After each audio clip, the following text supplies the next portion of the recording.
The Dense MCA sign, also known as the hyperdense MCA sign, or Gács sign, is an important early radiological indicator of acute ischemic stroke. Seen on non-contrast CT scans, it appears as an abnormally bright segment of the middle cerebral artery, typically within 90 minutes of symptom onset.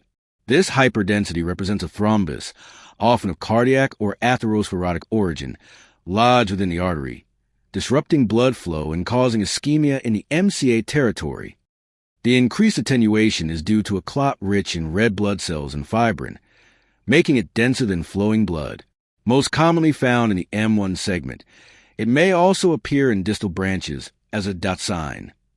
Although the dense MCA sign often precedes visible infarction, its presence is highly specific but only moderately sensitive, so it must be interpreted with caution and in clinical context. Detection is enhanced with thin slice CT and narrow window settings. Comparing with the opposite side helps differentiate true thrombi from artifacts, such as beam hardening or vascular calcification.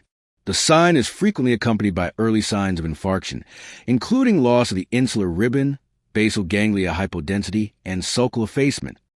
Mimics include chronic bilateral vascular calcification, hyperviscosity syndromes, and imaging artifacts.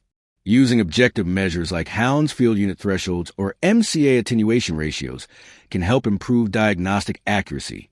Recognizing the sign promptly allows for early interventions like thrombolysis or thrombectomy, which can significantly influence outcomes in acute stroke management.